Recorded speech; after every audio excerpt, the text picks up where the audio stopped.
Hi, this is Vasha, a first year medical student at Imperial College London, and today I'm going to be talking to you about medical school interview preparation tips. This is specifically for preparation, not what you would do in the interview. This is what you would do preparing up to the interview, running up to the interview. So, we're going to be talking about just some of the tips that I have. The timestamps are in the description.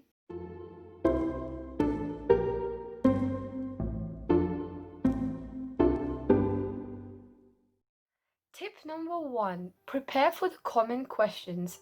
So in medical school, for medical school interviews, there are always going to be those common questions like why medicine, why this university, why this course, why this location. Those sorts of questions reoccur in any sort of interview which you are going to do. So make sure you have a pretty solid answer for those questions. Apart from those one or two questions, the rest of the questions are going to be pretty hard. They're going to come up with very applicational questions for the other questions. So if you get these basic questions sorted out and you make sure that your why medicine answer is just outstanding and amazing and really good to hear, then you won't need to worry as much about the other questions. You will still need to worry about the other questions, however, it's not going to be as stressful as what it would be before. These questions are the minimum you need to just get those first basic few points sorted out in the interview. You just need to have a really solid answer to these interview questions. Tip number two, prepare for ethical questions. So by ethical questions, what I mean is basically those key concepts like Jehovah's Witnesses or the duty of candor, those sorts of things. If you mention these sorts of phrases inside an interview, the interviewer will be pretty impressed with you. They will feel like you have an idea of what you're talking about. They'll know that you have actually just read about medicine in general and you know what the main key controversial ideas are in medicine, such as abortion, those sorts of things. Make sure you have a pretty solid understanding of those before going for those strange questions and preparing for the really weird questions. Make sure these simple aspects and these simple controversial ideas in medicine are sorted out. You will find a lot of resources online if you type in ethical scenarios, key common ethical scenarios in medicine for medicine interviews. You are going to find so many. Make sure you have a precise idea of how each thing, the rules behind each thing, the rules behind giving contraception to under 18-year-olds, those sorts of controversial ideas. Just make sure you have a sort of sound understanding of each of those. Tip number three, record yourself. So by recording yourself, what I mean is record yourself properly in the position of in the eyes of the interviewer. Place a camera there. You should be sitting there. There should also be another person. You can choose your family members or someone, and just observe the key things like eye contact. Observe your posture. Observe your body language. Observe how often you smile. You need to smile a lot in a medicine interview. That expresses your kind personality and it just shows your true emotions as to how you actually feel that sort of empathy already, even though you're not in an empathetic situation. That smile is really important to establish that sort of connection between you and the interviewer. Please do smile. Do not smile in some sort of depressing question like if this person uh, if this person had an illness and that person had an illness, who would you save? Those sorts of questions. Do not smile in those sorts of questions, or they might think you're psycho. But apart from that, like there are a lot of questions where you can smile. For example, why medicine? You can smile for why medicine. You can smile for what are your hobbies? How do you deal with your stress? You can start talking about your hobbies and then smile when you're talking about your hobbies. That makes you seem so passionate. That is a really good way to just get across your enthusiasm. You must be an enthusiastic person, but getting that across in an interview is really hard. Smiling is so important, and just observe how much you smile during that recording, and you will really do so well. If you just smile a bit more, you'll give a much better impression than what you would have given previously. Recording yourself also helps you manage your answer length. For example, those specific key common questions which I spoke about, they should not go over a certain time limit. That depends on whether you're having an MMI or a panel interview, it just depends really. But they shouldn't be too long, they shouldn't be too short. If you probably would know how long your MMI stations are really. So according to that, you can plan out, am I speaking too much? Am I speaking too little? Am I going over my boundaries? Will they stop me before I say the most important thing?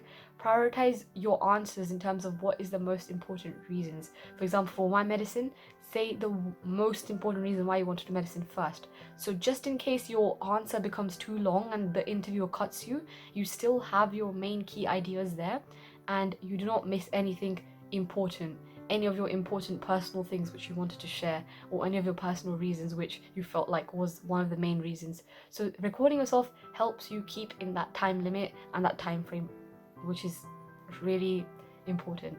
Tip number 4, have a basic outline. So for these common questions which we've already addressed, just have a basic outline for each question and any of the questions which you feel like are strongly likely to come up. And these common questions, if you have a basic outline, so have like 5 or 6 points which you want to say, like just the main key points, and write them down on a piece of paper. That's what I did before my interviews. And for those key points, make sure you know that for why medicine I have 7 points, for why this university I have 6 points, for that question I have 4 points. So whenever you answer a question in an interview, what I used to do is, like, especially if the interview had like a table, it's just easy to like just count on your fingers or count in your head. Like, that just helps you not miss any of the reasons that you wanted to state. You do not miss any of the ideas which you wanted to say.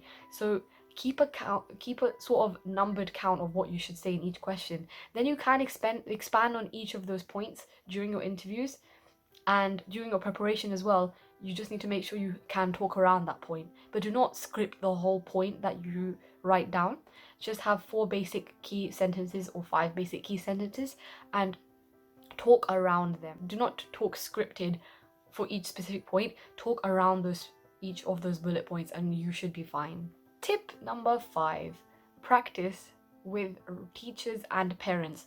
So even if your parents do not know anything about medicine at all, just print out a random list from the internet, examples of key common medical interview questions. Just print them out. Do not look at them, because you want to give them to your parents and they will ask you a question which you've never read before, which you've never expected, and you need to answer that on the spot. And if you record yourself during that, you will realize how you react in those sorts of stressful situations, because in your interviews you will get questions which try to measure your stress level. You'll get questions which are unexpected, so then you might get one of those questions or you might get 3 of those questions. Nobody knows, but just being prepared for those sorts of questions is so important.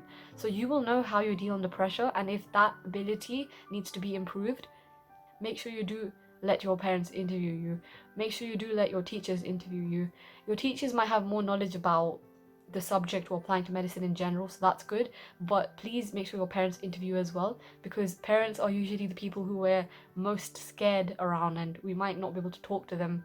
So we feel a different level of nervousness in front of our parents, because we have to it just feels really nervous talking in front of our parents if it's like some sort of thing like this. And if you can talk in front of your parents and your family, if you're brave enough to do that in such a professional manner, then you can definitely talk to a stranger in an interview. You can talk to the interviewer, who is a complete stranger to you, and make a lasting impression on that stranger. Tip number 6, have an experience bank. So by an experience bank, what I mean is have a list of all the experiences which you've had. They have to be very personal. They have to be what you've experienced personally. They have to be proper, genuine experiences that you've had at work experience, at volunteering, things like that. And if you have one sort of key experience, for example, for me, that was I volunteered during the Christmas party in my sixth form, and I spoke about teamwork, organization, and lots of different skills. What I did was I linked lots of different skills to that specific example. And in medicine interviews, those questions are very common, like describe when you've shown this skill or when you've shown that skill. And if you have one experience which you can draw upon for each of these questions, it will be really, really good, because you can look at that specific experience that you've had. I can look at that Christmas party, that experience that I had to handle, and think of it from different angles and different alternatives, and approach different questions with the same sort of idea but in a different manner. So about talking about the organization of the Christmas party, or the time management that I had to have to help out in that Christmas party. So that is a really good way of you having to memorize little stuff, but they link to lots of different skills. Make sure you still have about 4 or 5 experiences in total that you can draw upon during your interview, just in case they ask you something which you have a much better example for. But one experience should be your main key experience. One experience should be your main key experience that you draw upon for certain questions which might be to do with organization or teamwork.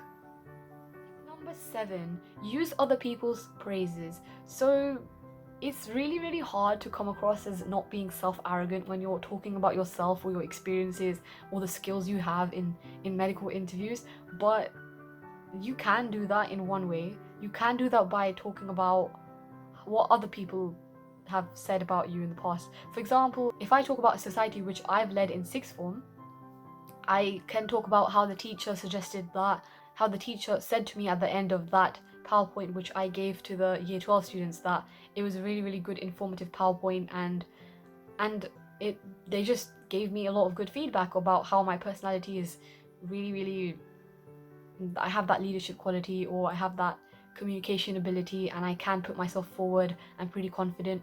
So that was really nice. That's a really nice way to just talk about yourself and how you're fit for medicine, but it's a very humble way of doing so. So it's a very humble way of doing so when you talk about how other people have said stuff about you in a positive way. Another thing which I've said before is about someone, like a patient in a hospital, telling me that they feel really comfortable to talk to me, they feel really comfortable sharing things with me, they wanted to share a negative experience and they felt like they could open up to me. Those sorts of things make you feel like you're a really humble person, and you're not boasting about yourself, you're just explaining why you are fit for this career and why you have all those skills and abilities to become a doctor. Those were my medicine interview preparation tips. I hope you at least found one of those useful, and please like and subscribe.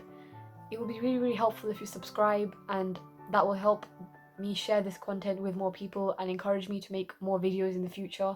Thank you so much for watching.